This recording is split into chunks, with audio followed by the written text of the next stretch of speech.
Listen closely, because in the dim corridors of forgotten monasteries, where wax drips like exhausted saints and dust gathers with all the patience of God himself, there exists a certain whisper, a whisper so soft, so ancient, and so ironically profound that medieval theologians spent centuries pretending they never heard it. And yet, it is still here, floating around your room tonight, like a moth that refuses to die, flickering against the lamp of your late-night curiosity. It begins, as dangerous ideas always do, with a sentence no devout mind wishes to think. What if the universe is not obligated to make sense? Yes, that kind of sentence. The kind that unravels tapestries, collapses empires, and makes monks suddenly remember urgent chores in the opposite direction. The kind of sentence that flickers into your mind at 2:13 a.m., right when you were trying your best not to think. And of course, because humanity is humanity, earnest, hopeful, hilariously terrified of its own questions, medieval faith did something remarkable with that dangerous idea. It ignored it. It exiled it. It declared it inconvenient, unwashed, and possibly demonic. And then, with the deep sincerity of a man sweeping dirt under a cathedral rug, medieval faith pretended everything was fine. But whispers do not die, dear listener. They merely wait, preferably in places where scholars develop migraines. You must imagine the atmosphere: flickering candles clinging desperately to life, manuscripts sighing under the weight of contradictions, a monk snoring somewhere with the guilt of someone who has not confessed everything, not even close, and under all of it, the tension of a world held together by prayers that felt suspiciously like nervous bargaining. Because once upon a time, in the heart of those shadowed centuries, someone, no one agrees who, dared to breathe the thought that almost broke the whole luminous, trembling edifice of medieval faith. What if God is not as predictable as we are? Ah, predictable humans. You, me, the baker, the saint in training, even the bishop polishing his sermon like a knight polishes armor. All of us longing for certainty, clarity, divine schedules published in advance with neat explanations in the margins. But the divine, it seems, had other hobbies. Somewhere between celestial silence and cosmic administrative delays, God, or perhaps the idea of God, seemed to behave less like a strict medieval ruler and more like an obscure poet who refuses to explain his metaphors. You know the type. The universe answers your prayer with an unexpected avalanche of geese. The heavens remain silent when you beg for certainty, but send 3 contradictory omens when you ask only for a sign you can politely ignore. And medieval faith, with all its incense and chanting and immaculate bookkeeping of miracles, had absolutely no idea what to do with that. Which brings us slowly, candle by candle, breath by breath, irony by irony, to the night when our story truly begins. The night when the whisper curled into the ear of a monk who genuinely believed that God appreciated punctuality. But before we walk too far into the shadows, before you allow this voice to lull you into that comfortable place where sleep and awareness shake hands like strangers forced into friendship, let us do what generations of monks could never quite bring themselves to do. Let us acknowledge the absurdity of the moment. Here you are, listening to a tale about a theological crisis from a millennium ago, wrapped in darkness, wrapped in questions, wrapped in the very human hope that tonight, perhaps, you will drift into sleep a little wiser, or at least pleasantly confused. And here I am, a narrator stitched from equal parts candle smoke and sarcasm, murmuring into your ear about divine contradictions, medieval anxieties, and that wonderful little organ inside your skull that refuses to stop overthinking even at bedtime. So before you allow this story to gently dissolve into the background, before your eyelids decide that consciousness is overrated, do fulfill one tiny ritual of the modern faith. Like this video and subscribe. Do it only if you feel that gentle cosmic tug, the algorithmic grace descending upon your fingertips. Only if the mysterious glowing spirit of recommendation decides to visit you tonight. You'll know. Good. Now, let us return to the whisper. Picture a monastery perched on a lonely hill, the kind of hill that seems designed for dramatic revelations and poorly planned pilgrimages. The stones are cold. The night air tastes like old prayers and forgotten bread. Somewhere, a bell tolls with all the enthusiasm of a depressed librarian. And in a room so small it could easily be mistaken for a broom closet with spiritual aspirations, a monk breathes heavily over his parchment. His candle flickers like a soul uncertain of salvation. His quill trembles, not from fear, but from the tragic truth that he has been copying the same paragraph for the last 19 years of his life. His name, which history promptly forgot, and which we will generously restore, is Brother Aurelius of the slightly warped spine, patron saint of improper posture. And Aurelius, dear listener, is about to stumble upon the idea that nearly shattered medieval faith and his own peace of mind. But don't picture a grand revelation, a booming voice from the heavens, or a saint descending in dazzling glory. No, that would be far too dignified, too orderly, too expected. Instead, imagine something much more human. Aurelius sighing deeply, rubbing his temples, mumbling something unholy about ink shortages, and accidentally glancing at a marginal note written by a previous scribe, a note that should have been harmless, that should have been meaningless, but instead contained the seed of a spiritual disaster. The note read, "What if God does not behave according to our syllogisms?" And there it was, a question more dangerous than plague, famine, or an unsupervised cardinal with a treasury key. Aurelius blinked, he frowned, he reread it, and for one brief, inconvenient moment, he felt something shift in the architecture of his certainty. A tiny crack, delicate but undeniable, like the first sign of structural failure in a cathedral built slightly too close to an earthquake-prone fault line. He tried to dismiss it. Truly he did. He whispered a quick prayer, the kind monks say when they're panicking but wish to appear spiritually composed. He blamed the candle, the ink, the previous scribe's terrible handwriting. He blamed the devil, the weather, the moon, his spine, and the theological implications of insufficient sleep. But the whisper remained, coiling around him, soft, ironic, patient, like God tapping a celestial finger against the side of a goblet, waiting to see who'll notice. You must understand, this was not merely a question. It was a philosophical earthquake wrapped in innocent parchment. If God was not predictable, if divine will was not neatly aligned with human logic, then suddenly the entire medieval worldview, the tidy hierarchy, the sacred certainties, the comforting belief that obedience equals understanding, all of it began to look suspiciously like an elaborate misunderstanding. And Aurelius, poor man, could feel the consequences stirring already.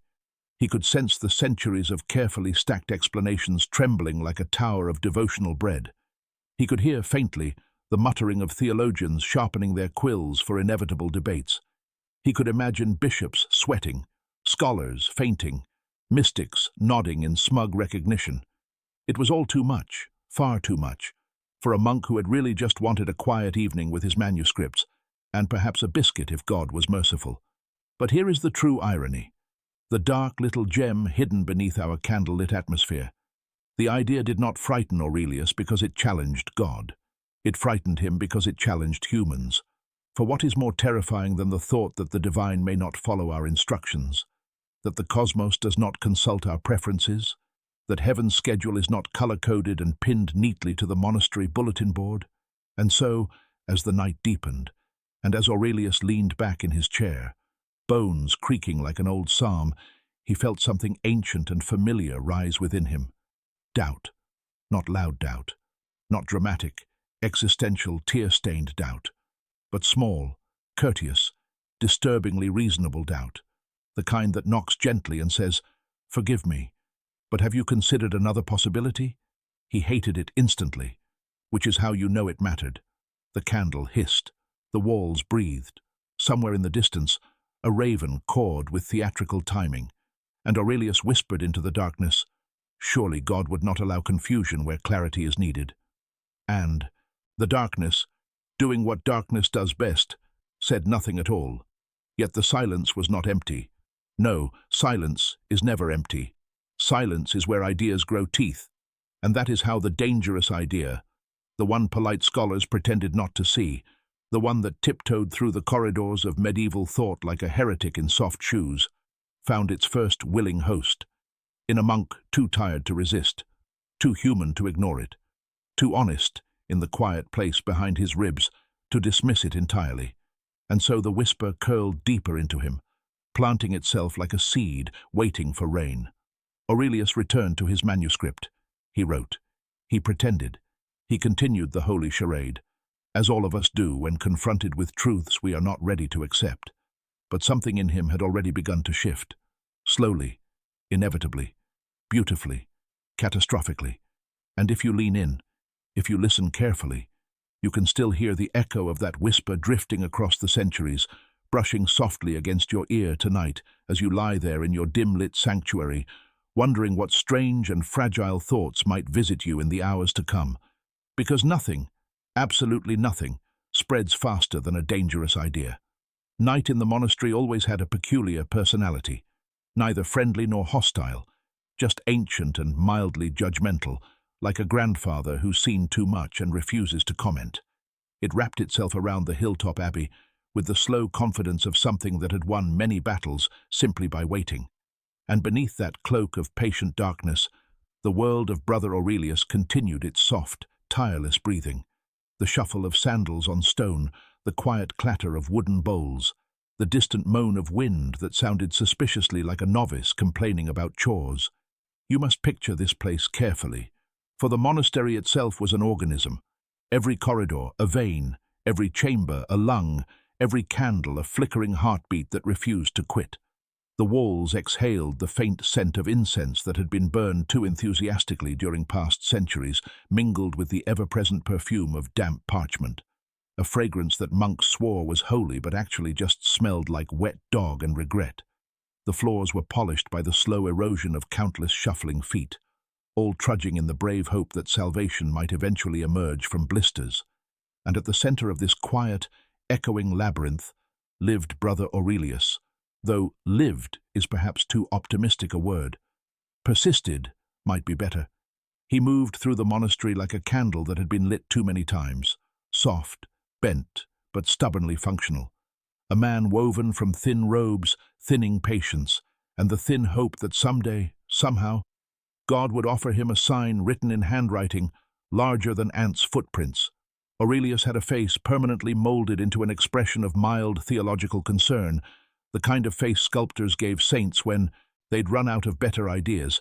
His back was slightly curved from decades of bowing to God, to authority, to the crushing weight of manuscripts that seemed designed to make sure no monk ever stood up straight again.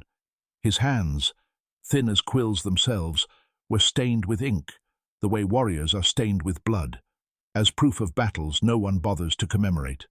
From dawn to dusk, his life followed a rhythm so repetitive it bordered on performance art. He awoke before the sun, because medieval clocks were unreliable and sin was always lurking, and shuffled to morning prayers in a line of men who all looked like they'd been dragged from dreams they'd rather not confess. The chapel always smelled faintly of damp wool and expectations. Then came chanting, endless chanting, chanting designed to lift the spirit, but usually just lifted the roof tiles. After prayers, he performed the sacred ritual of pretending to enjoy breakfast. The meal was usually something humble, like porridge that tasted like penance, or bread that required the dental resilience of a martyr. Occasionally the cook offered cheese, though the cheese had developed a personality so overwhelming that monks believed it might actually be a test from God, or perhaps a mistake from the devil's apprentice. Then came the scriptoria, the long wooden tables, the cold lamps of daylight filtering through stained glass windows, the eternal scratching of ink on parchment. Here lay the true battlefield of Aurelius's existence, the war between human endurance and divine literature. Some monks copied scripture with a zeal that bordered on ecstatic. Aurelius, however, copied because it was Tuesday and because no one had yet invented a reason to stop. He prayed too, of course. All monks prayed, though Aurelius prayed not so much out of faith as out of spiritual muscle memory. Prayer had become a habit, like breathing or apologizing when he hadn't done anything wrong. He recited psalms while staring at beams of sunlight illuminating dust motes that looked suspiciously like tiny wandering souls. He whispered rosaries as he cleaned the floors, each bead a reminder that his life could be measured in repetitive circles. His devotion was honest enough, but stretched thin, much like the monastery soup. Yet for all his weary contradictions, Aurelius was beloved by his brethren. They admired his patience, his humility, his knack for nodding wisely even when he didn't understand anything, which was often. Most of all, they admired his ability to look pious at all times, an ability honed over years of trying not to appear like he had doubts, or questions, or a spine. His world was silence punctuated by duty, and duty punctuated by silence. Even the bells seemed aware of their role in divine choreography. Rung too early, and the monks complained. Rung too late, and the monks complained more quietly, because complaining too loudly counted as a sin unless properly justified. Every evening, the monastery sank into a solemn quiet that felt almost staged. The lamps were extinguished, one by one, as if the building were a giant organism slowly closing its eyes. The corridors darkened until they glowed only faintly with leftover prayers. The novices whispered about saints, demons, and the laundry schedule. The elder monks retired with sighs so deep they could have been mistaken for theological lamentations. Aurelius always lingered in the scriptorium after everyone else left. He liked the night, or rather, the night tolerated him. It was kinder than the daylight, less demanding. In daylight, everything needed doing. Parchment needed preparing, texts needed copying, saints needed venerating, floors needed scrubbing, sinners needed supervising. But at night, the world made fewer requests. Even God seemed to take a polite step back, as if acknowledging that humans required the occasional hour of unbothered breathing. In these hours, Aurelius often spoke to himself in low murmurs, though he claimed he was speaking to God. "Lord," he would mutter, "grant me clarity or patience, or at least a stronger back." And though clarity never arrived, his back remained stubbornly curved, and patience remained the only virtue he had in excess. He continued asking, out of habit, yes, but also out of some soft, trembling thread of hope that refused to snap. He believed in faith, but gently, not with the blazing certainty of saints carved in marble, nor with the dramatic fervor of prophets who saw visions in their soup.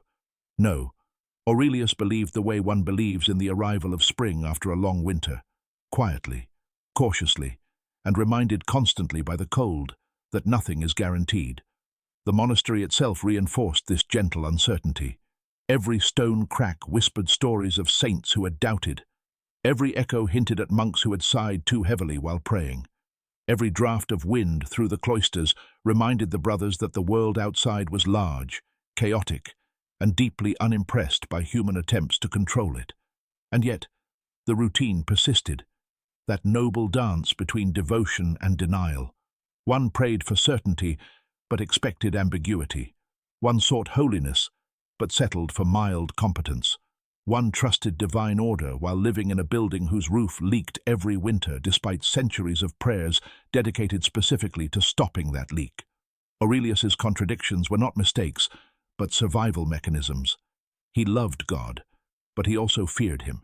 He trusted heaven, but he also suspected heaven might occasionally lose paperwork. He obeyed doctrine, but secretly hoped doctrine would someday update itself.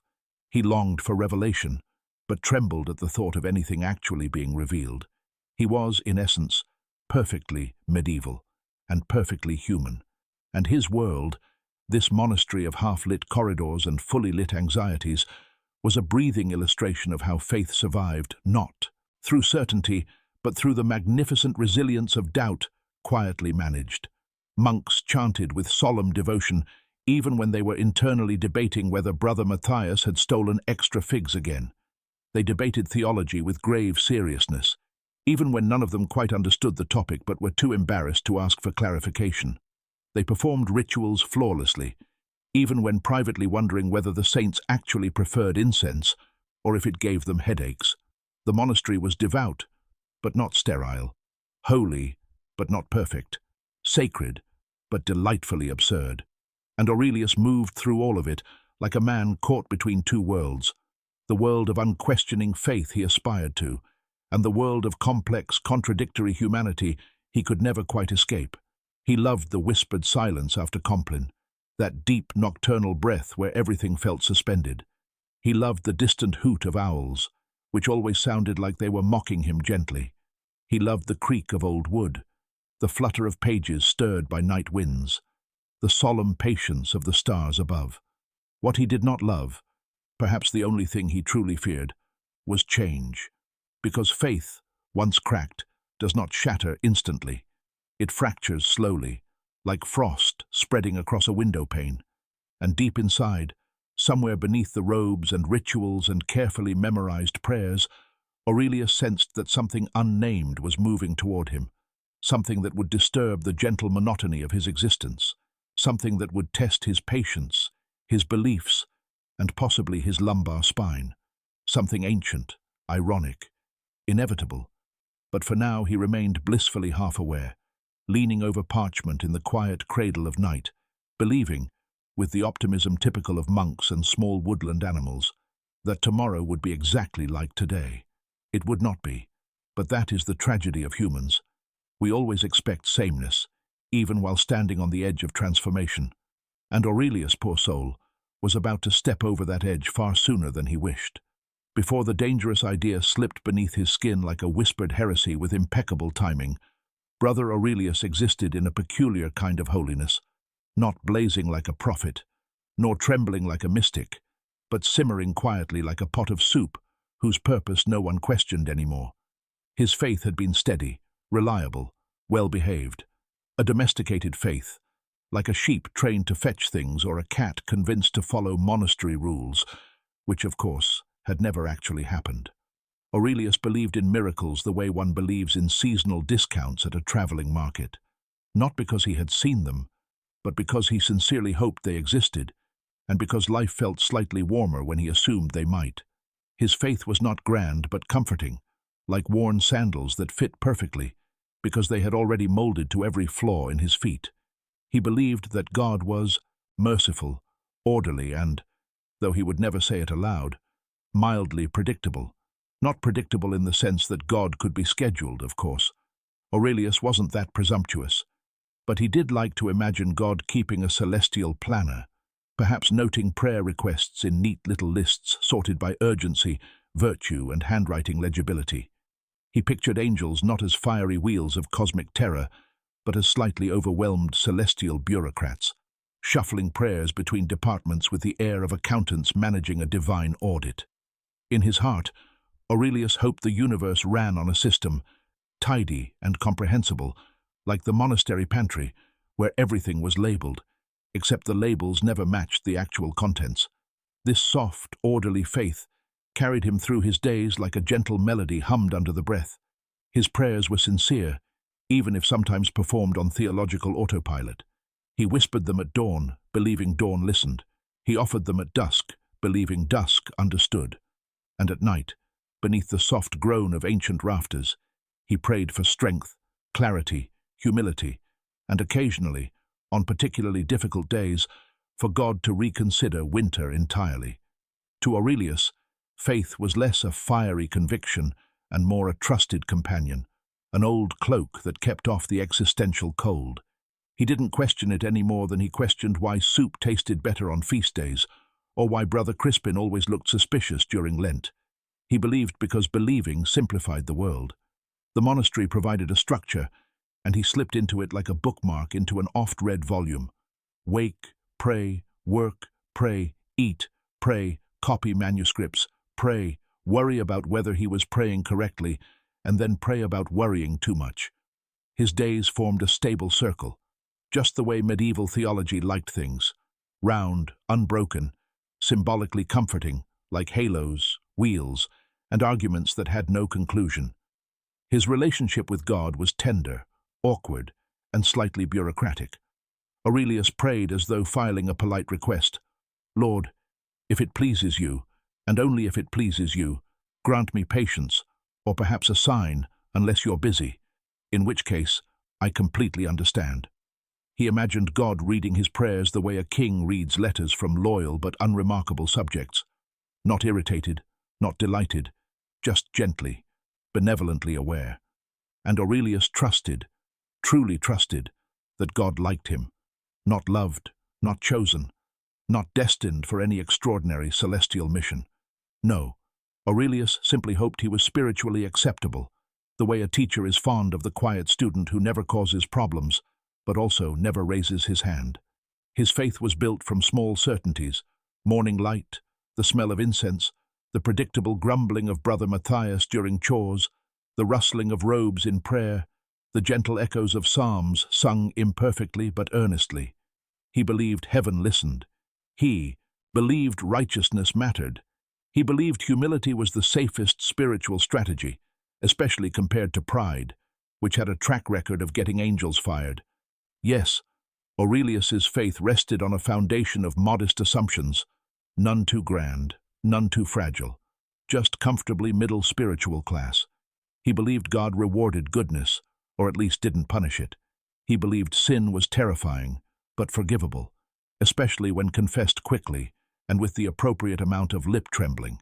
He believed prayers worked in ways too mysterious to inquire about, which was fortunate because he did not want to inquire about them.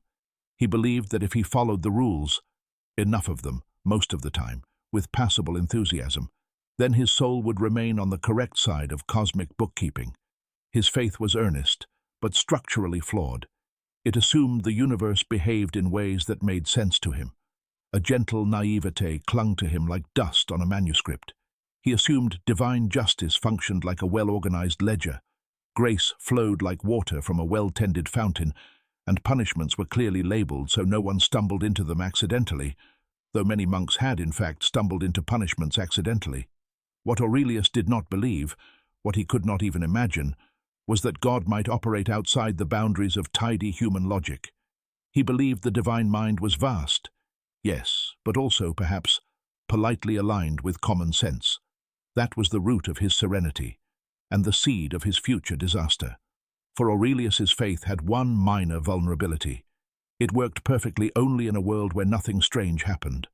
A world where prayers were answered eventually, signs were unmistakably signs, sacred texts behaved themselves, and doubt stayed politely silent like a proper guest in a noble house. He trusted the rules so deeply that he never considered the possibility they had been constructed by people who were extremely tired and frequently confused. He assumed certainty was the natural state of saints. He assumed questions were weeds. He assumed doubt was something other monks struggled with. Monks who drank too much fasting wine or stayed awake too long, copying particularly gloomy psalms. But Aurelius? No. He believed his faith was steady, unshakable, serene, a lantern glowing in the darkness, protected by God's own wind. He had no idea that the lantern was already flickering, that a storm was approaching, that contradictions, ancient, sharp, and merciless, were already circling like wolves around a campfire. Most tragic of all, he believed he was immune to spiritual upheaval. After all, his life was simple, humble, contained within the warm, predictable embrace of monastic walls. Why would God disturb someone who asked for nothing more than clarity and slightly sturdier sandals? Poor Aurelius. Saints envy prophets. Prophets envy visionaries. Visionaries envy mystics. But no one envies the monk whose faith is about to crack. Because nothing is more painful than losing the illusion that God shares your organizational preferences. Aurelius believed he understood the divine well enough to trust its patterns.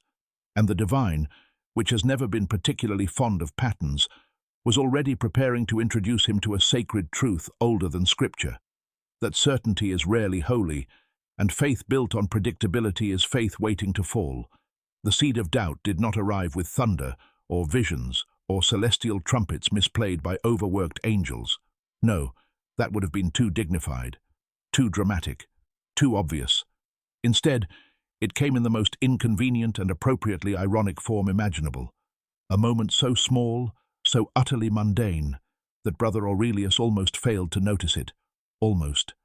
It began, as dangerously transformative things often do, during a conversation that should never have happened, and yet inevitably did. The universe has a certain talent for arranging these things, like a cosmic playwright who enjoys slipping philosophical landmines beneath the feet of unsuspecting monks.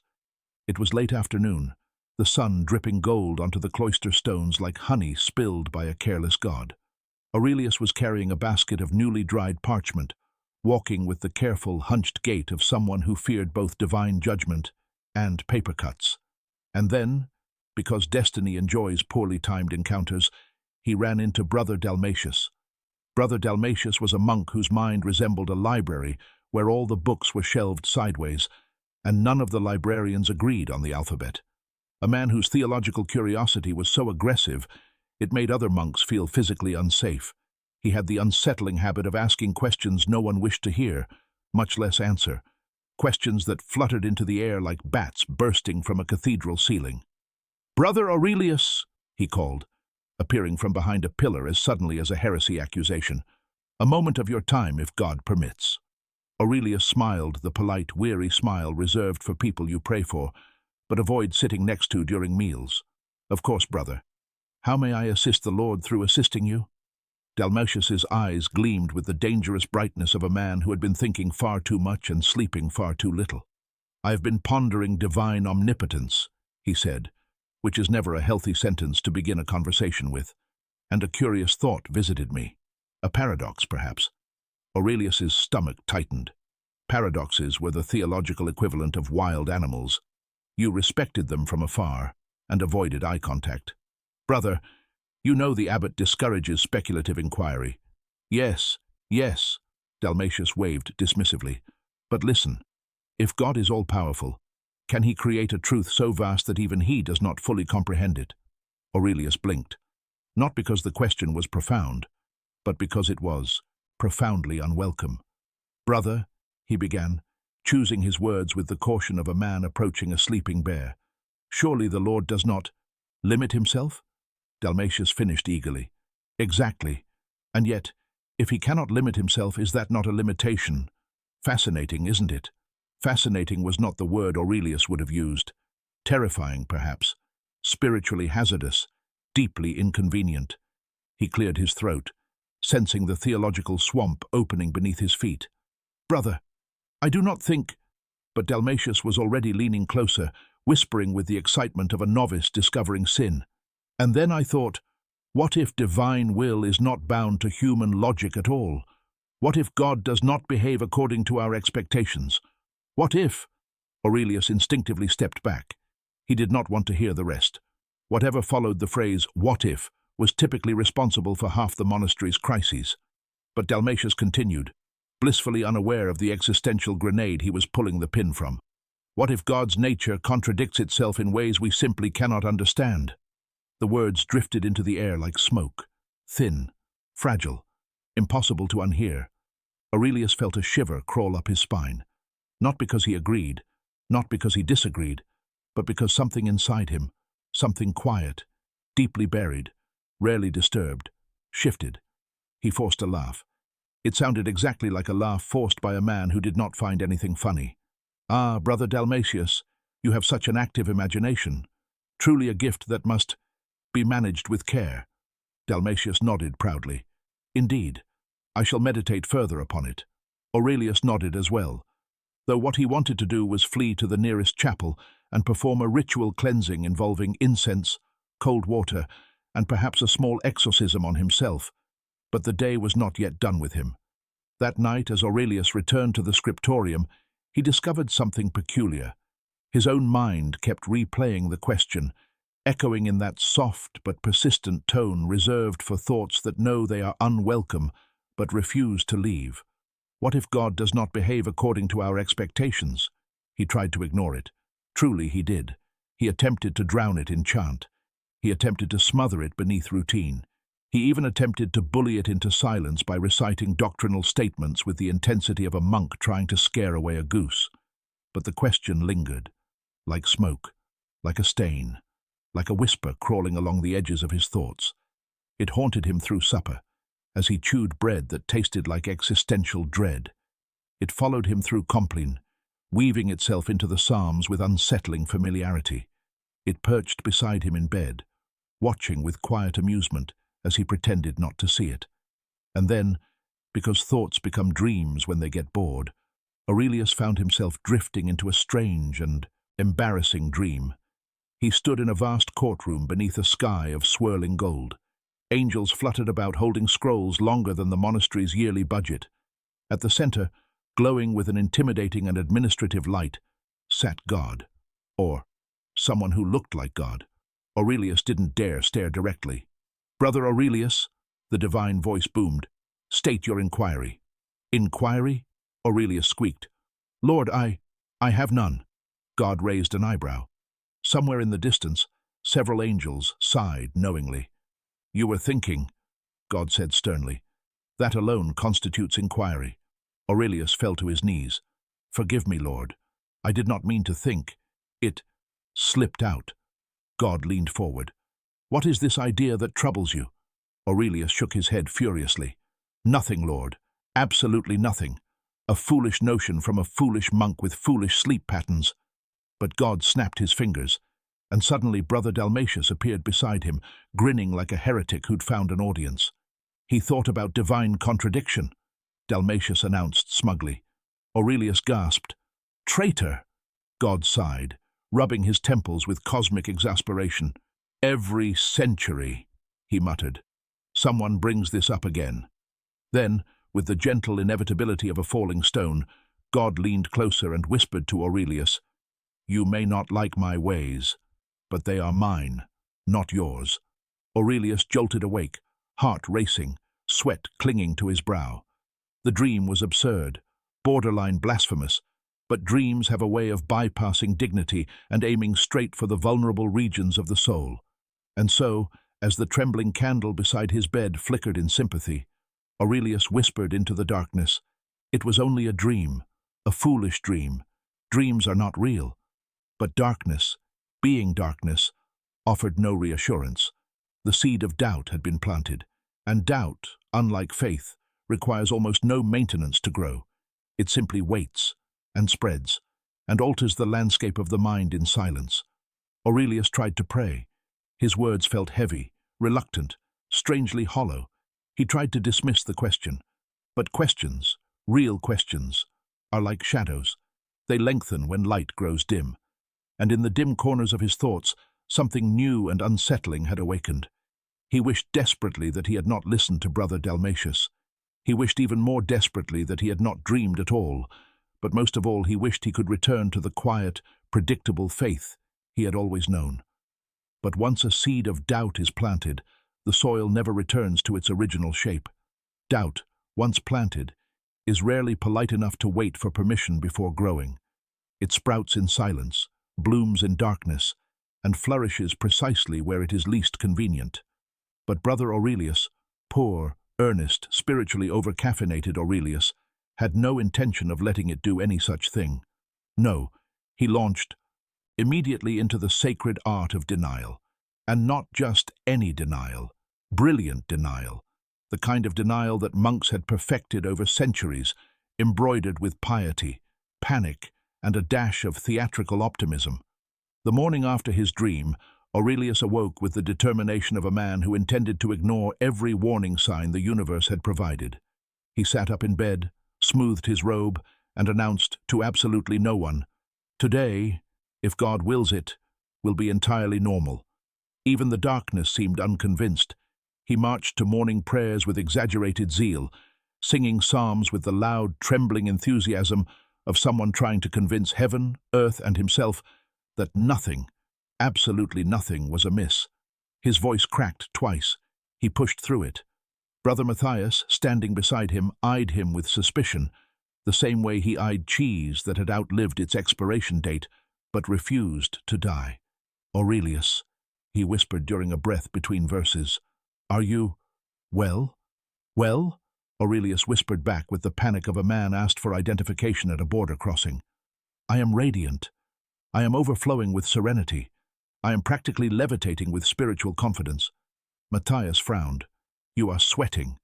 "It is the sweat of devotion," Aurelius hissed, wiping his brow with a dignity that fooled no one. After prayers, he performed his chores with unnatural gusto.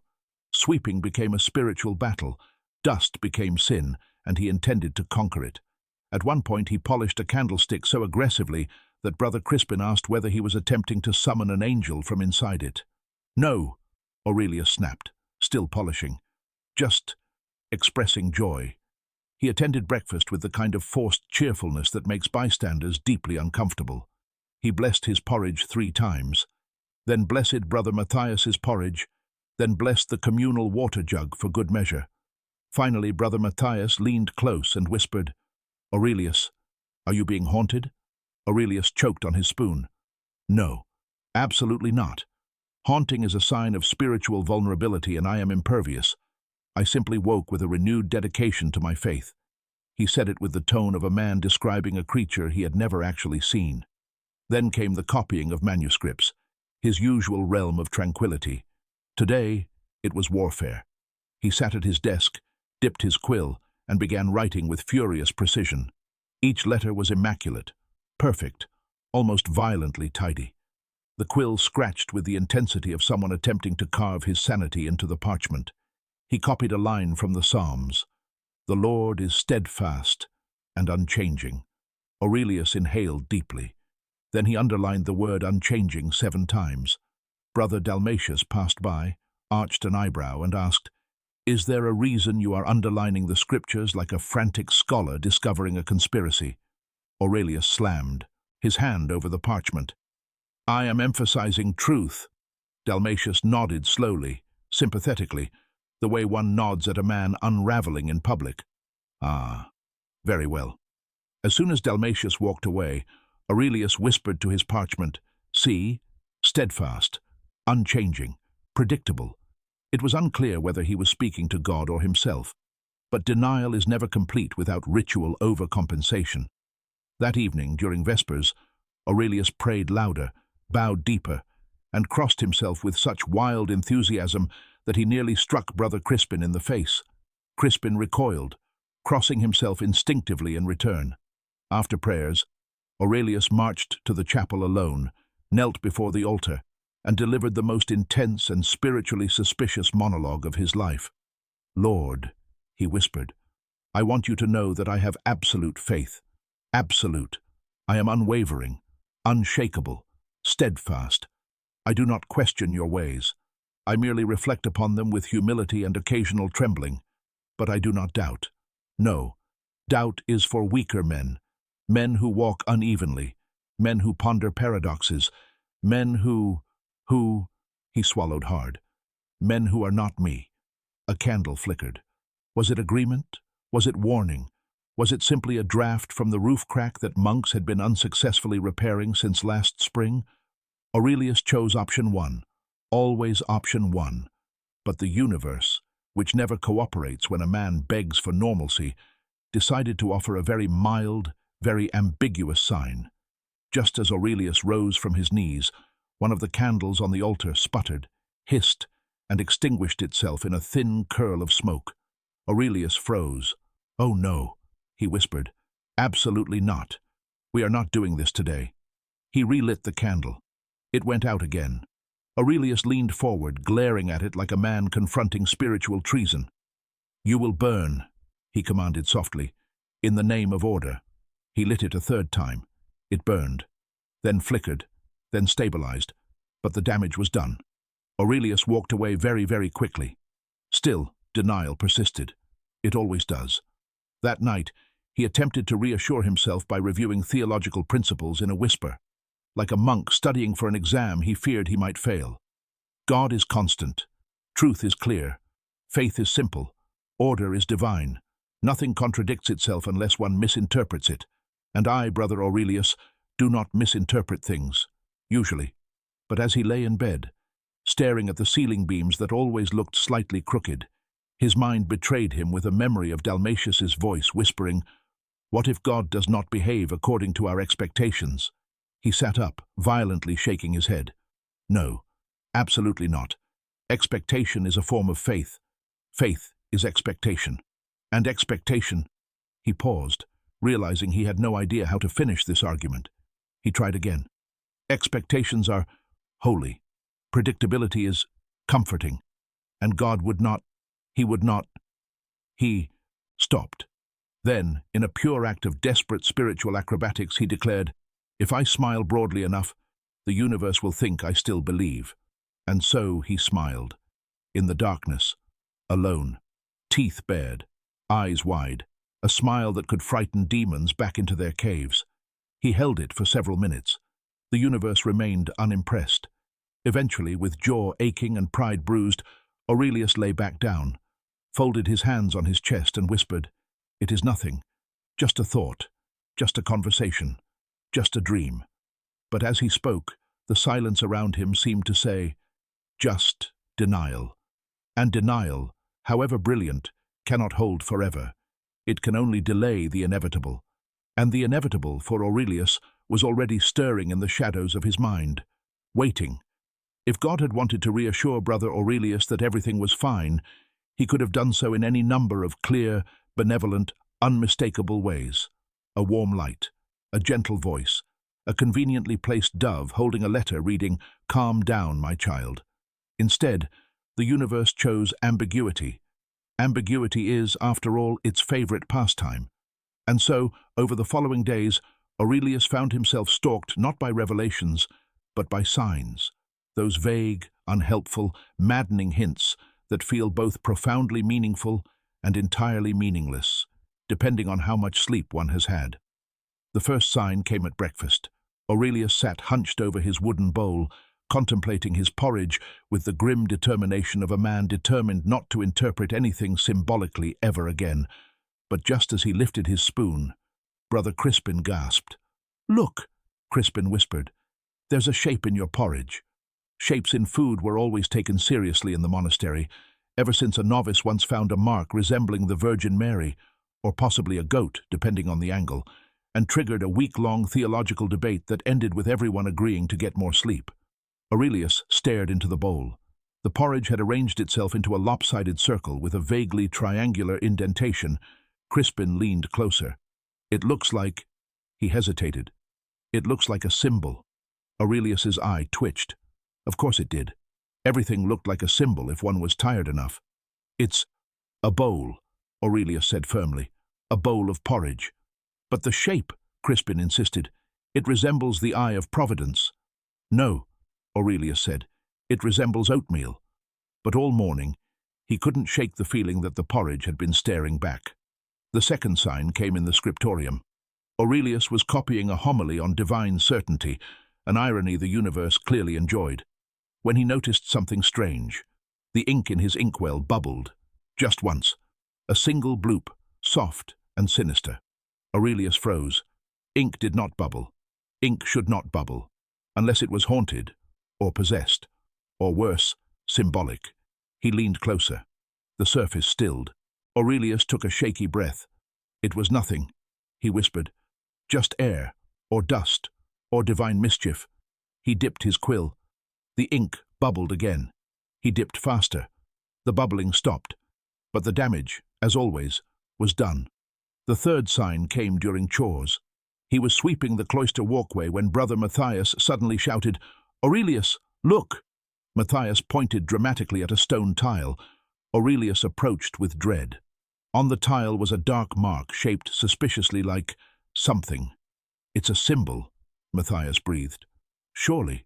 Aurelius squinted. "It's a footprint." Matthias blinked. "Ah, yes, perhaps. But whose?" Aurelius sighed. "Brother, it is muddy outside."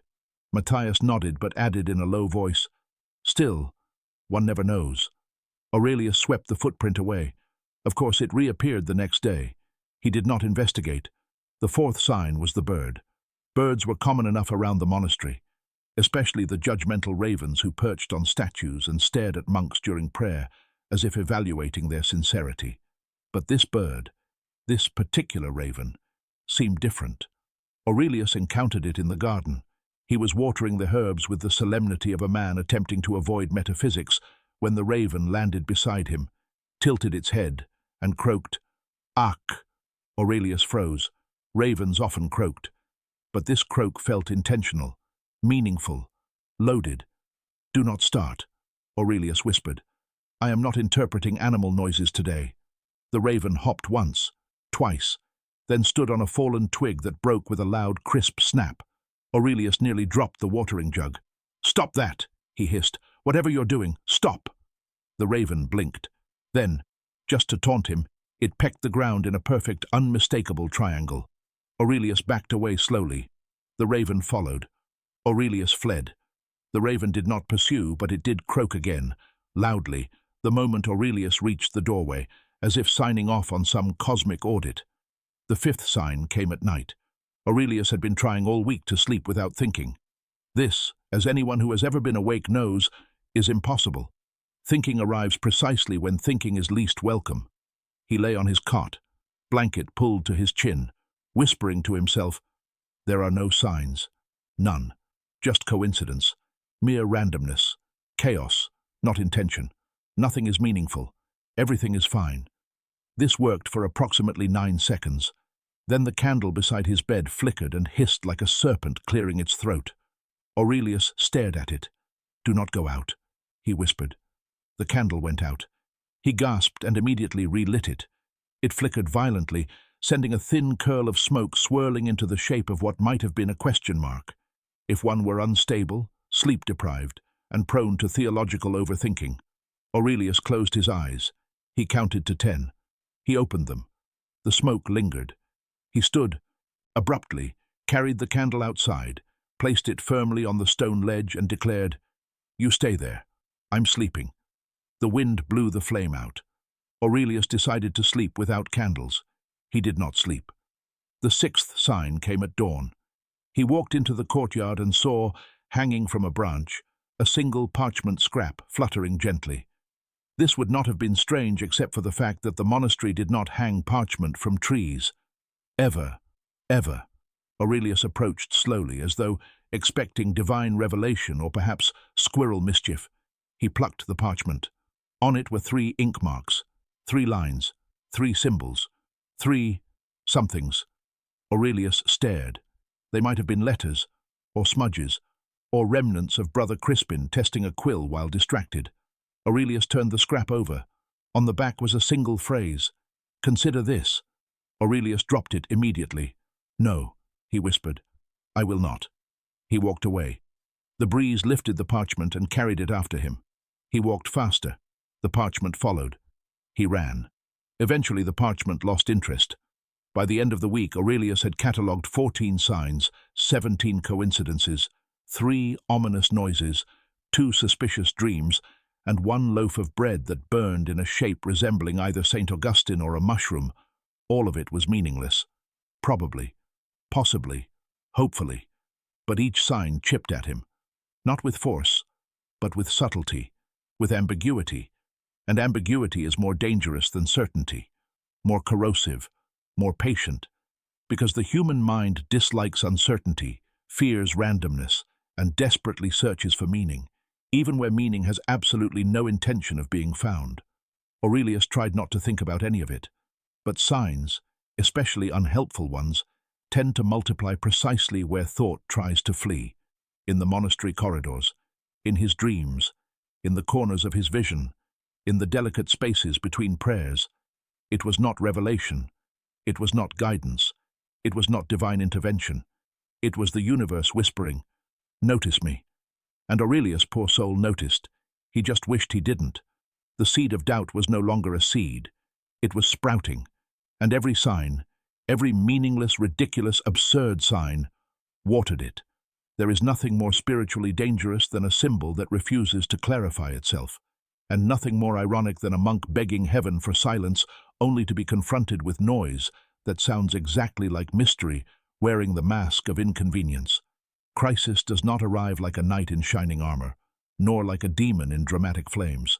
No, crisis arrives like a draft under the door, soft, cold, persistent, impossible to locate, yet somehow capable of chilling the entire room. And Brother Aurelius, who had lived for decades on the gentle plateau of predictable faith, now found himself sliding down a slope he did not remember stepping onto. His descent began not with a scream, but with a sigh so deep it seemed to escape from his ribcage with the frustration of a trapped spirit. It happened during Vespers, when the chanting rose in a steady drone that normally soothed him like warm broth on a cold day. But tonight the chanting sounded off, not incorrect, not disharmonious, just empty, like echoes pretending to be prayer. Aurelius tried to listen with devotion, but the words he had recited thousands of times felt suddenly like strangers wearing robes. He opened his mouth to join in, and the psalm he knew by heart poured out in shaky fragments, as if the verses themselves were reconsidering their loyalty. He faltered. Brother Crispin glanced at him. Brother Matthias frowned deeply. Brother Dalmatius, of course, perked up like a raven spotting shiny moral instability. Aurelius kept chanting, but the rhythm slipped. The melody trembled. The syllables felt like stones in his mouth, heavy, cold, vaguely accusing. He wondered with growing horror whether prayers could detect hesitation. When Vespers ended, the others dispersed, some peacefully, some muttering, some checking the windows for omens, as monks often did.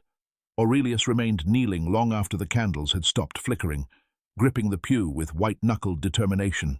He prayed silently, but each sentence collapsed halfway through, as if tripping over its own uncertainty. Lord, I believe, I think, I want to, I used to, I... The last word dissolved into silence. That silence echoed louder than any chant. By the next morning, the crisis had ripened into something more physical. During breakfast, Aurelius attempted to drink water from his wooden cup, only to find his hands trembling. The water sloshed. Crispin raised an eyebrow. "Brother, are you cold?" "No," Aurelius muttered. Then, realizing the dryness of his voice, he clarified. "Yes, no. Spiritually warm, externally variable." Crispin nodded sympathetically, which was Crispin's way of saying, "I have no idea what you're talking about, but I'm too afraid to ask." Aurelius pushed away his porridge. It stared back at him like philosophical mud. He muttered a prayer. The porridge remained unimpressed. In the scriptorium, the crisis sharpened. Aurelius tried to copy a treatise on divine order, but every time he wrote the word order, his quill stuttered. The ink splattered. A blot spread into a shape resembling, depending on one's spiritual maturity, a question mark, a serpent or a monk screaming internally. He dipped his quill again. It trembled. When he reached the passage proclaiming, "There is no contradiction in God," Aurelius's hand simply refused to write it. The quill hovered, shaking over the parchment like a nervous acolyte about to deliver unwelcome news. Finally, Aurelius whispered, "Write." The quill dropped a single drop of ink, a tiny black tear. He stared at it until the edges blurred. Brother Dalmatius drifted beside, him like a theological storm cloud. "Oh dear," he murmured. "Ink trouble?" Aurelius froze, his jaw clenched. "The ink is behaving strangely." "Ah." Dalmatius nodded thoughtfully, as do many things when divine paradox is contemplated. Aurelius nearly screamed. By midday, the crisis was no longer subtle. He wandered the cloister gardens with a dazed, half-haunted look, staring at the sky as though expecting it to fall or rearrange itself into instructions. He stared at the herbs, wondering whether time held secret messages. He stared at a stone bench, convinced it was judging him. Worst of all, he began seeing meaning in absolutely everything. A falling leaf, a cosmic rejection letter, a passing breeze, a divine sigh of disappointment, a bee landing on his sleeve, a messenger, or an omen, or perhaps simply a bee, but his mind refused the simplest answer. Even his reflection in the fountain looked suspicious, like a monk who knew something he did not. "Stop looking at me like that!" Aurelius snapped at the water. His reflection imitated him mockingly, as reflections are known to do. Prayer became torture.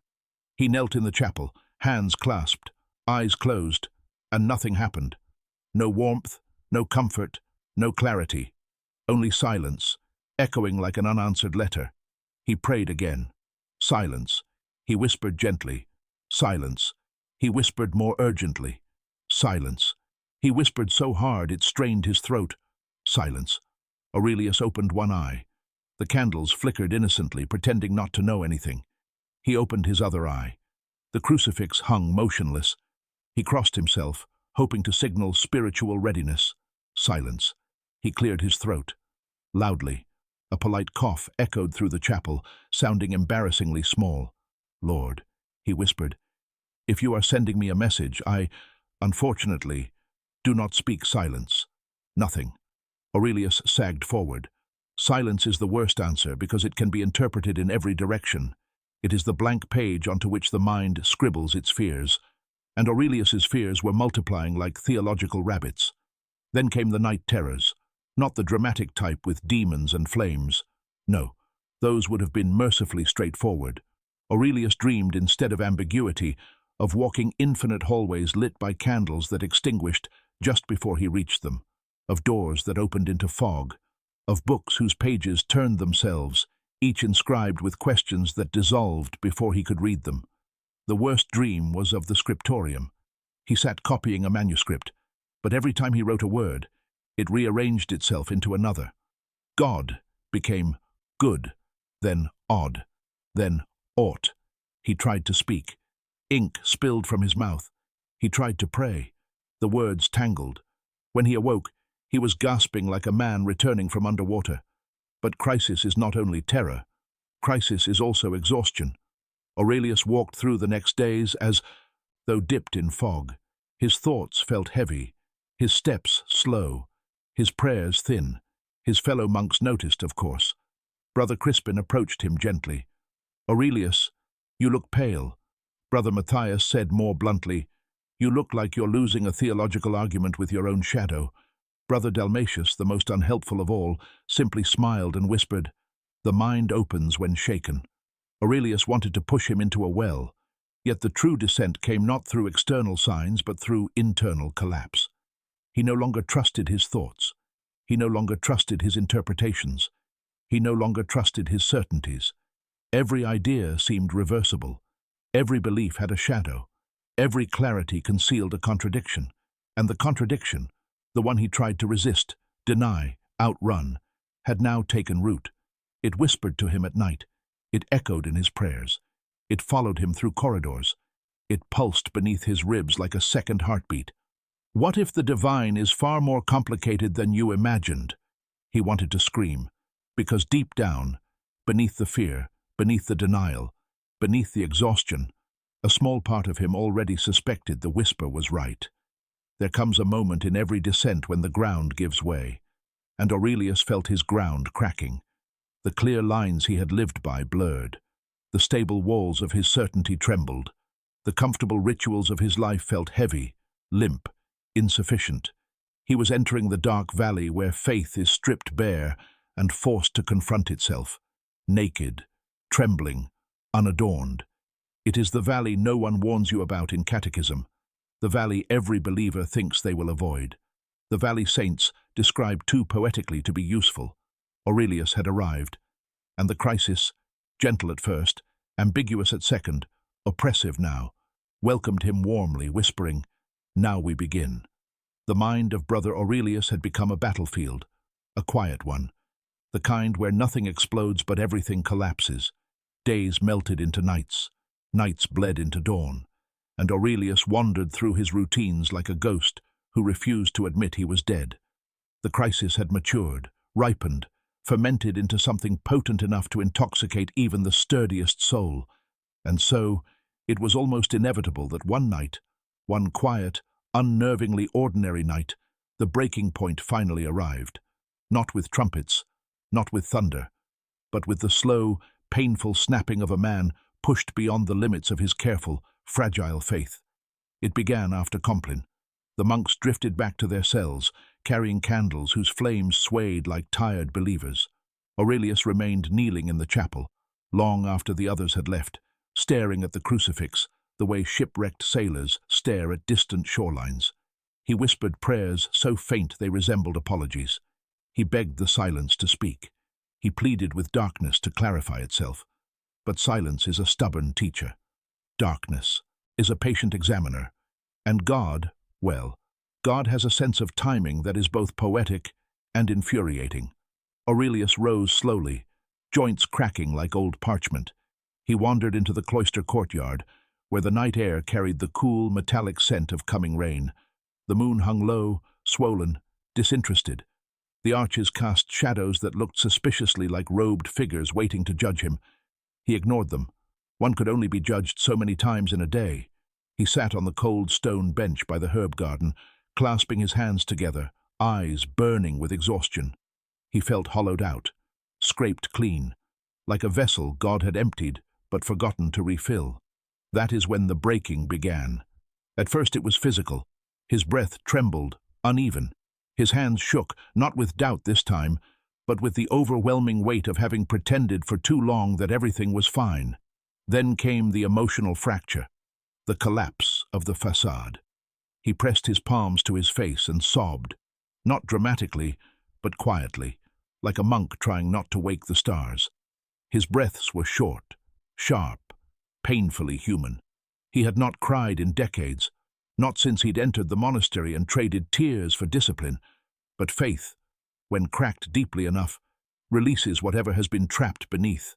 "Lord," he whispered, voice crumbling, "please, just speak to me."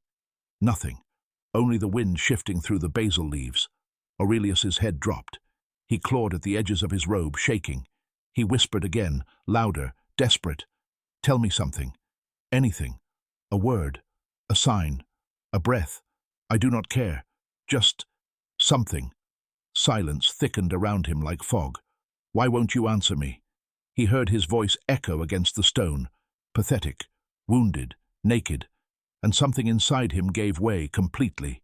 He stood abruptly, his fists clenched, his tears hot, his breath ragged.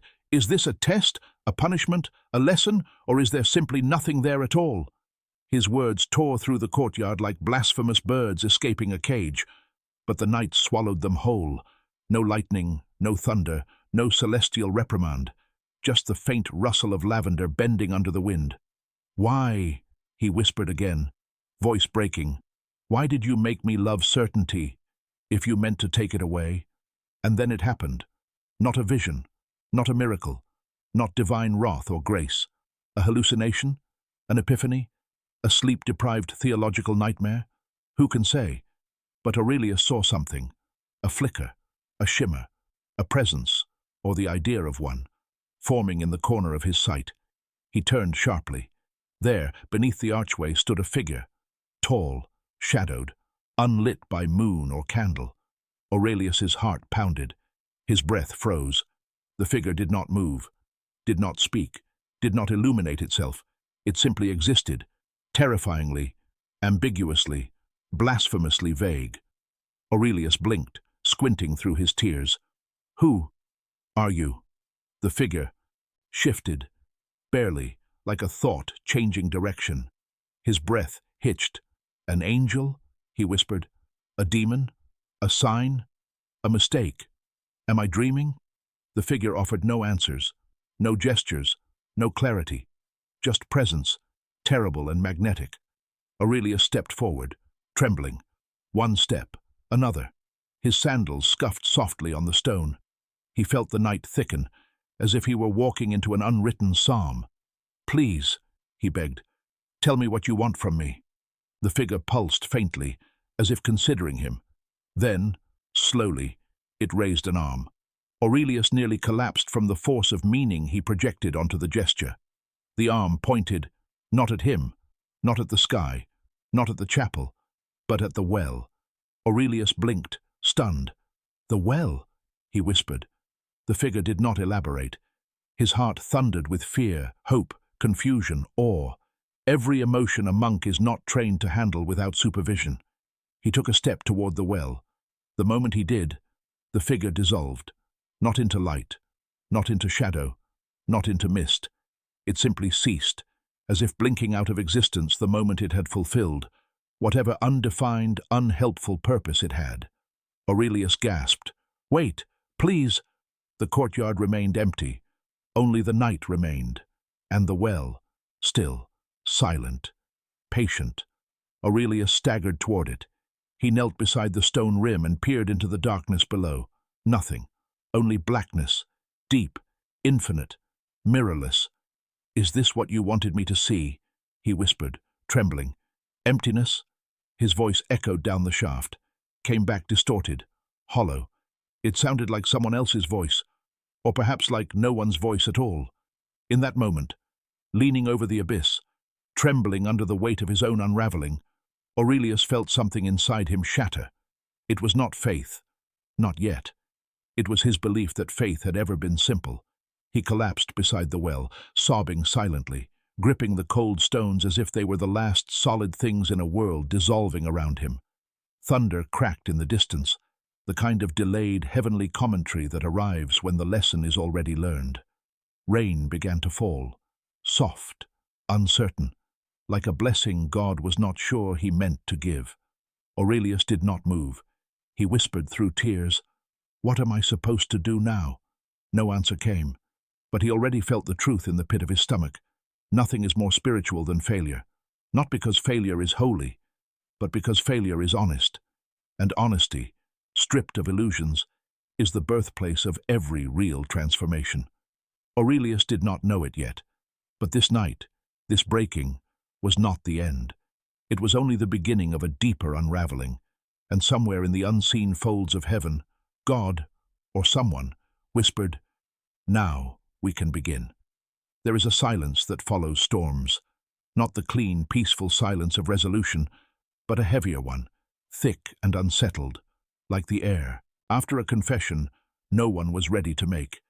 It is the silence in which nothing moves, nothing breathes, yet everything feels changed. And Brother Aurelius, who had cried beside the well until his bones felt hollow, now found himself sitting in the center of that silence. Rain dripped from the cloister roof in slow, rhythmic drops, tapping the stone tiles like the fingers of a contemplative ghost.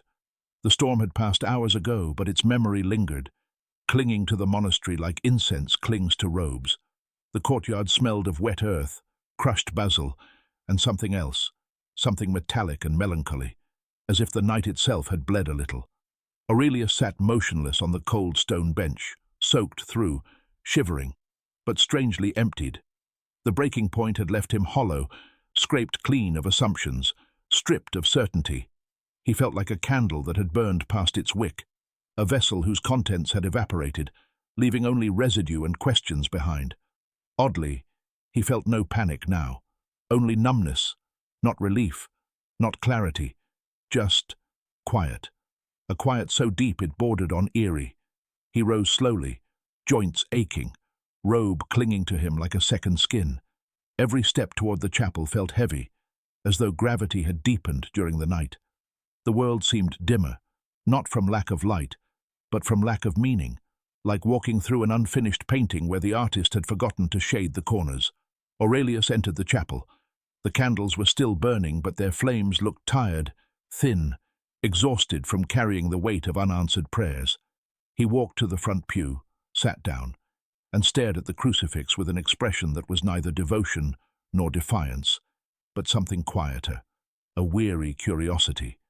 For the first time in his life, Aurelius didn't know what to say to God. Words felt useless, prayers felt presumptuous, silence felt unavoidable. It was not the reverent silence of holy awe, nor the peaceful silence of spiritual surrender. It was the silence of a man who had lost the map he'd trusted his entire life. He had entered the wilderness of the soul, where the rules were unclear and the stars did not align neatly overhead. He whispered, barely audible, "I don't know what you want from me anymore." His voice echoed weakly. The chapel swallowed it whole. He slumped forward, resting his elbows on his knees, hands hanging loosely, like a child too tired to pretend bravery. He felt the ash of his burnout settling around him. Not literal ash, but the symbolic kind, the residue of a faith that had burned too hot, too fast, against the cold wall of divine silence. He imagined his soul like an extinguished candle, a thin trail of smoke rising where flame once was. Outside, wind curled through the cracks in the chapel walls, carrying the faint smell of wet stone and distant pine. It sounded almost like someone breathing, or sighing. He lifted his head. There was no one there. Of course there wasn't. Aurelius rose slowly and wandered deeper into the monastery. The hallways felt cavernous, the shadows impossibly long, as though the building had grown overnight. Every sound, dripping water, creaking beams, distant footsteps, developed a strange intimacy, as if the monastery was whispering secrets he could almost understand. Almost. He passed the scriptorium. It was dark, but he paused in the doorway, staring at the rows of desks where he had spent decades copying words he thought he understood. Now the room felt haunting. The manuscripts looked like silent judges, stern, ancient, disappointed. His gaze fell upon the last page he had copied before the crisis overtook him. The ink blot remained, a small, dried stain, shaped vaguely like a drop of blood or a crushed thought. He traced it with his fingertip. It no longer felt like an accident, but it didn't feel like a sign either. It felt like an unanswered question. Aurelius left the scriptorium quietly, almost respectfully, as though not wishing to disturb whatever unspoken presence lingered there. In the refectory, he stared at the long wooden tables, imagining the echoes of old laughter, arguments, sermons, confessions. The room seemed ghosted by memories he had never paid attention to. Dust floated in the morning light, little particles drifting like lost souls. He reached out and let a few land on his palm, such small, meaningless things. And yet he stared at the dust as though it were scripture. "What am I supposed to learn from all this?" he whispered. The dust settled without answering. That afternoon, during work hours, Brother Matthias approached him cautiously, like someone approaching a man who had recently tried to befriend a storm. "Aurelius," he said softly, "you seem different." Aurelius blinked slowly. "I feel empty." Matthias nodded. "Emptiness can be holy." Aurelius looked at him with hollow eyes. "This does not feel holy." Matthias sighed sympathetically. "Sometimes holiness feels like hunger." Aurelius almost laughed. It came out as a wheezed exhale. Brother Crispin later tried a gentler approach, offering him extra bread and a reassuring pat on the shoulder. Aurelius accepted both mechanically. Bread tasted like nothing. Reassurance tasted like even less. Brother Dalmatius naturally took an entirely different approach. He appeared beside Aurelius without warning, materializing like a theological apparition, and whispered, "Does the paradox trouble you still?" Aurelius didn't answer. Dalmatius grinned. "I knew it would." Aurelius closed his eyes. He finally understood why prophets hid in deserts. By evening, Aurelius found himself back in the courtyard, standing beside the well, the place where his faith had fractured like thin glass. He stared into the darkness below. It did not stare back this time. It simply existed, quiet, deep, impartial. He whispered, "Are you in the silence?" It did not answer. "Are you in the signs?" Still nothing. "In the contradictions?" No response. He swallowed. His throat felt scraped raw. Or, have I been talking to myself this entire time? The question floated down into the well, echoing softly. Aurelius stood there until the chill of evening crept into his bones. He felt small, painfully small, like a single grain of sand in a universe that kept forgetting to notice him. But even in his emptiness, something subtle stirred. Not hope, not revelation, not comfort. Awareness. An awareness that the silence itself meant something, even if he did not yet know what. It was terrifying and strangely soothing, like realizing the storm had passed but left a new landscape behind. A landscape he had never walked before. Aurelius closed his eyes, breathed deeply, and let the silence settle around him like a cloak. He did not feel healed. He did not feel guided. He did not feel divine presence. He simply felt present, exhausted, lost, bewildered, but undeniably present. Sometimes that is all the soul can manage after surviving its own collapse. And in the cool, dim courtyard, surrounded by shadows and the scent of wet stone, Aurelius realized faith had not ended. It had simply gone quiet. And quiet faith is often the most dangerous kind. It listens, it notices, it waits. As the moon rose, pale and indifferent, Aurelius whispered a truth he had never admitted before. "I don't know anything." And the silence, vast, ancient, strangely compassionate, whispered back, "Good." Revelations, when they come, are rarely kind enough to announce themselves. They do not knock gently or arrive with neat labeling. They drift in like fog, settle like dust, masquerade as coincidence, or disguise themselves as hunger pains. And Brother Aurelius, now emptied, softened, and strangely receptive, found himself standing in a doorway between confusion and clarity, with no indication of which side he belonged on. It happened on a morning that felt deceptively ordinary. The sky wore a thin veil of mist, the sun yawned lazily over the horizon, and the monastery hummed with its usual collection of half-awake monks performing their duties with the pious enthusiasm of men who pretended not to miss sleeping in. Aurelius moved through the halls quietly. He carried no expectations. He prayed without urgency. He listened without demanding answers. He had stopped trying to fix his faith, stopped trying to force certainty into its old shape, stopped wrestling the silence for meaning. He simply existed, which, ironically, is when meaning tends to strike, like a shy animal approaching only when you stop reaching for it. The first hint arrived during Lauds. The monks sang. Their voices rose. Aurelius did not join at first. He waited, listening to the space between notes. There was something there, not a message, not an answer, but a presence, a texture in the silence, subtle, warm, almost attentive. He frowned slightly, closed his eyes, listened harder. Nothing, or everything. He couldn't tell. He tried to dismiss the sensation, but it lingered like incense in the folds of his robe. Later, in the scriptorium, he encountered the second hint. He sat at his usual desk, opened a fresh sheet of parchment, and prepared to copy a homily on divine mystery. Highly appropriate reading material, though the universe likely intended the irony. His quill hovered above the page, and then, without thinking, he wrote a sentence that was not in the manuscript. It came from nowhere, or from everywhere. The nature of God is not contradiction, but depth, too vast for clarity. Aurelius blinked. He lifted the manuscript, checked the original text. No such line existed. He stared at the words he had written. They pulsed with something, not truth, not falsehood, but possibility. Then beneath it, his hand moved again. Faith breaks when it expects answers. It grows when it accepts mystery. He dropped the quill. His heart thudded in his chest with the hesitant excitement of someone not sure whether he'd witnessed something divine or simply lacked breakfast. He leaned close to the parchment, whispering, "What was that?" The words did not answer. Ink never does. But he felt something, a warmth in his chest, a tug behind his ribs, a quiet shift in the architecture of his being. Not certainty, but expansion. Like a door he had never noticed was opening slowly in the dark.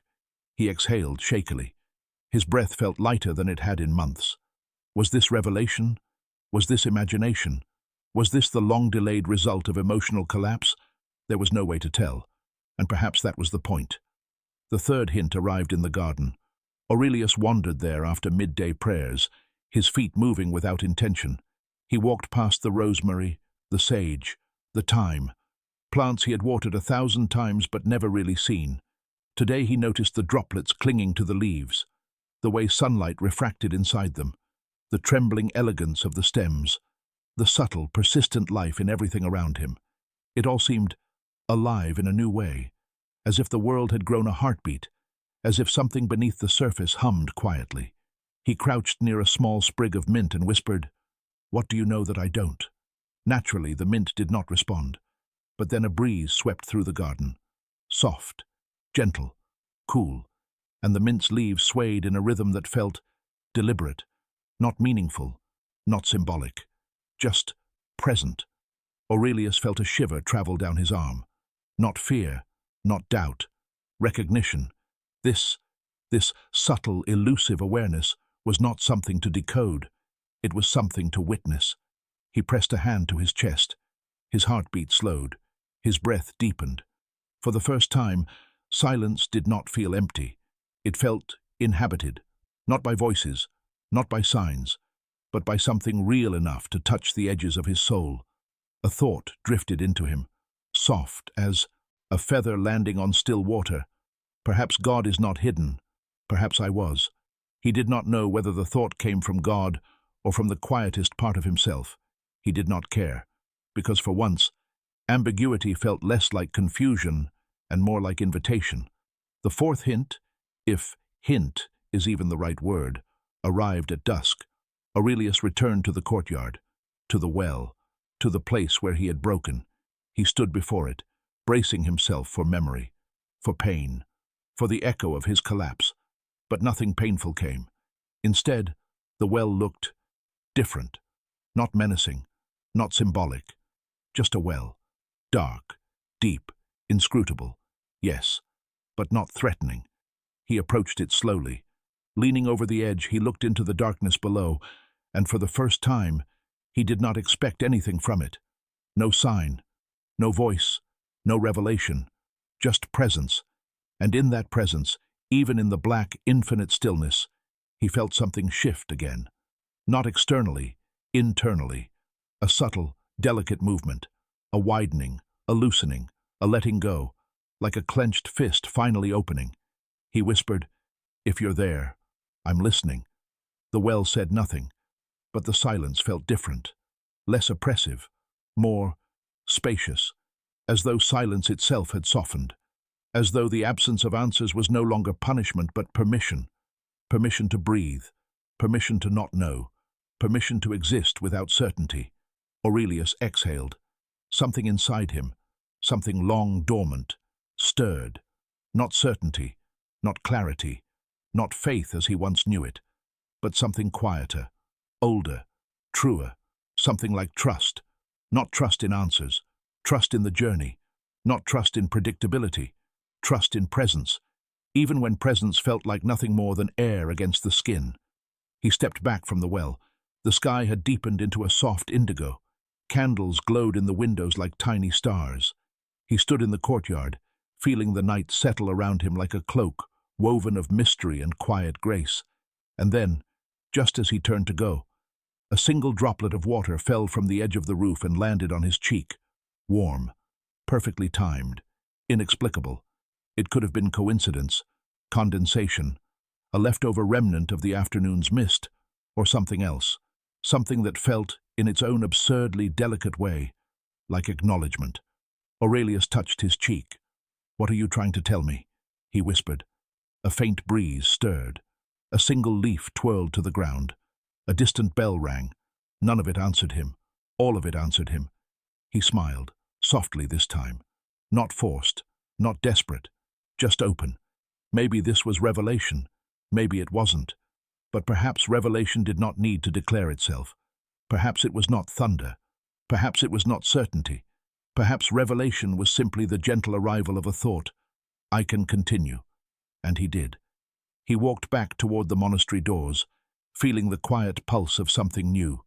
Not faith, restored, not doubt erased, but a strange, peaceful coexistence between the two. It felt like standing between two worlds and realizing both belonged to him. It felt like the beginning of something he could not yet name. And behind him, softly, barely audible, the well released a single echo, a sound like a drop landing in still water, or like a heart learning how to beat again. The nights that followed Aurelius's quiet awakening, if awakening is even the right word, were different, not brighter, nor easier, nor miraculously filled with angelic choirs.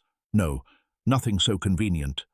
But the weight pressing against his chest had shifted from suffocating to tolerable, like a heavy cloak finally settling into a shape that matched his shoulders. Faith had not returned. Doubt had not vanished.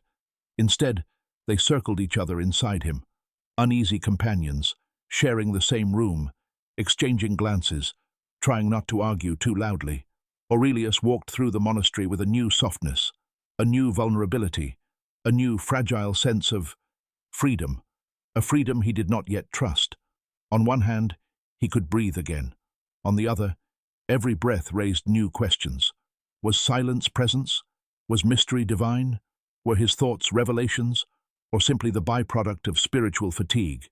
He did not know, and for the first time, the not knowing did not crush him. Still, uncertainty has a way of slipping back into the bones during quiet moments, and Aurelius found himself living inside these quiets as though tiptoeing through the remains of his old faith. One evening, he found himself once again in the scriptorium, the birthplace of his first unsettling thought, and now the quiet chamber of his new internal landscape. He sat at his desk, the quill resting in his palm like an old friend who had watched him cry once and never brought it up again. He returned to the parchment where he had written strange words days before. They still glowed with a soft defiance, as though refusing to be dismissed. Faith breaks when it expects answers. It grows when it accepts mystery. Aurelius traced the letters gently. "Did I write you?" he whispered. "Or did you?" The parchment declined to clarify. He felt a strange laugh swell in him, a warm, unsteady thing, dark humor, the same kind that monks try to conceal during sermons, but privately admit is the only thing keeping them from losing their minds. "Of course," he murmured. "Naturally. Clarity would be too easy." He closed the manuscript, leaned back, and stared at the ceiling beams, imagining the saints carved there, rolling their eyes affectionately at him. Spiritual overconfidence had always annoyed him. Now, spiritual cluelessness felt oddly dignified, like wearing robes 3 sizes too large and pretending it was intentional. He rose. There was still one place he needed to revisit. He returned to the courtyard at dusk. Twilight stained the stones a deep violet. The air trembled with the scent of night herbs waking from their daily slumber. Soft candle glow leaked from the chapel windows like tired halos. The well stood in its usual place, unbothered, unimpressed, profoundly itself. Aurelius approached slowly, feeling the moment settle around him like an unspoken liturgy. He leaned over the rim again. The darkness looked back. He did not fear it this time. He simply regarded it with a kind of ironic reverence, the same way one greets a wise elder who speaks in riddles because clarity has grown boring. "I have nothing to ask tonight," he said softly. "Nothing to beg, nothing to demand." His words echoed gently. "I just wanted to say thank you for whatever that was." The well, in its infinite humility, offered absolutely no comment. Aurelius smiled. Not a triumphant smile, not a certain one, just the quiet smile of a man who had stopped expecting the universe to be sensible. "Sometimes," he murmured, "I think you're quietly guiding me in ways I cannot prove. Other times, I think you're leaving me entirely to my own devices." He chuckled. "Either way, it's very on brand for you." A faint breeze brushed his cheek. He closed his eyes and let it linger there. Was it God? Was it luck? Was it weather? He didn't know. He didn't care. Some truths bloom in ambiguity, in the fertile space between certainty and doubt, like fragile flowers that would die under direct sunlight. Aurelius inhaled deeply. The night felt peaceful, not reassuring, just peaceful. Sometimes peace is not the absence of confusion, but the acceptance of it. He turned away from the well, just as a soft rustle sounded behind him, like movement, like presence, like a figure shifting in the corner of vision. Aurelius froze. He didn't turn back. He didn't look. He didn't ask. Because maybe it was nothing. Maybe it was everything. Maybe the divine was near. Or maybe the divine was nowhere. Or maybe the divine was simply tired of being asked questions and preferred to appear only in peripheral vision. He whispered, "If that's you, thank you. If it's not, thank you anyway." No response. Just silence. A silence that felt, somehow, impossibly, full. He walked back toward the monastery doors. He did not look over his shoulder. Some mysteries work better when left alone. That night, he slept. Not well, not deeply, but peacefully enough. His dreams were a gentle tangle of symbols and nonsense. Candles melting into rivers, ravens turning into ink stains, wells filled with stars, God napping at a celestial desk with parchment piled to the heavens. Absurd, comforting, human. When Aurelius awoke before dawn, he felt a small but unmistakable warmth in his chest. Not certainty, not revelation, just a tiny ember of coexistence between all that he believed and all that he doubted. It glowed quietly. He placed a hand over it. "Maybe," he whispered to the darkness of his cell, "you weren't avoiding me. Maybe you were just busy." He chuckled softly, shaking his head. "Or maybe you were avoiding me. Honestly, I wouldn't blame you." Outside, the first bell of morning began to ring. Aurelius stood, wrapped his robe around him, and stepped into the corridor, into a world that was not clearer, not lighter, but strangely more livable. Some stories end with enlightenment, some end with triumph, some with despair.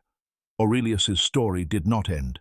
It simply continued, open, unresolved, rich with ambiguity, as all truly spiritual stories must.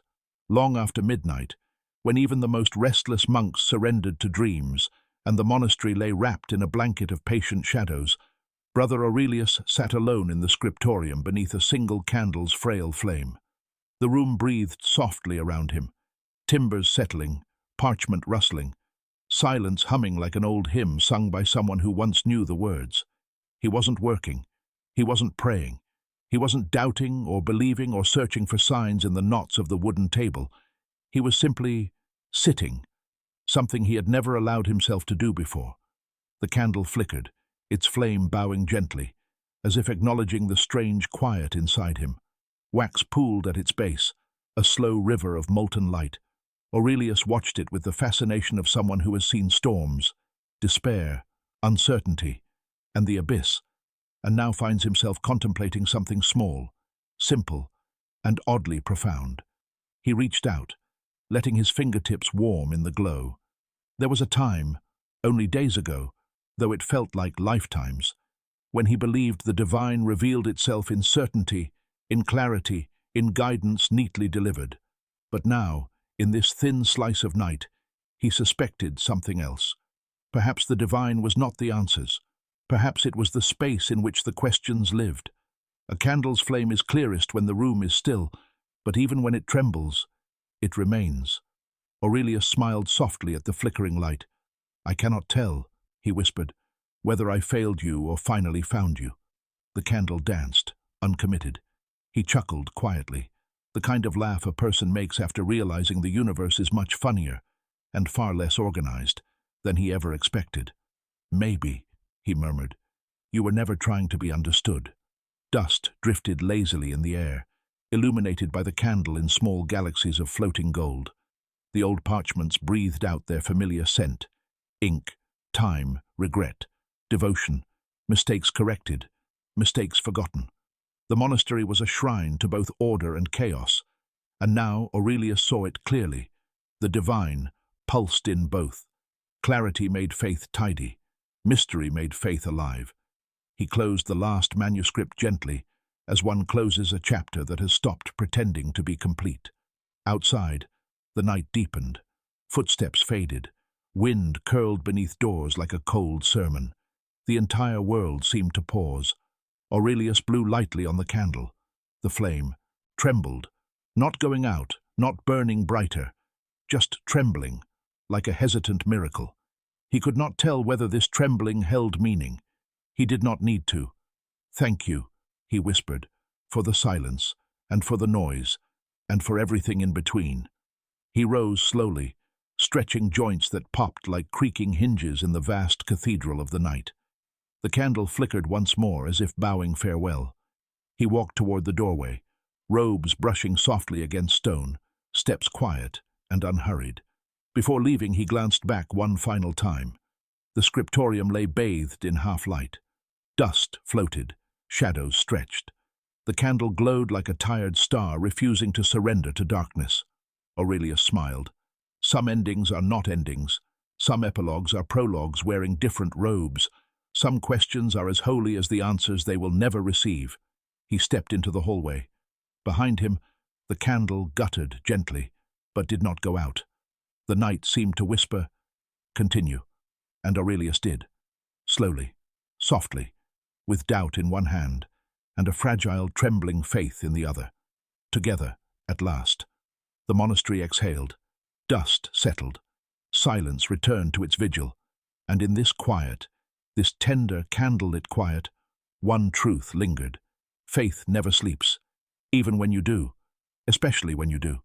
And now, dear listener, you who have wandered through these shadows, you who have sat beside wells and parchments and trembling candles, if this story kept you awake a little longer tonight, if it brushed gently against your doubts, if it left you with a small ember glowing in the quiet of your chest, then perhaps you already know what to do. Subscribe to Religious Night Stories, where faith never sleeps, even if you do.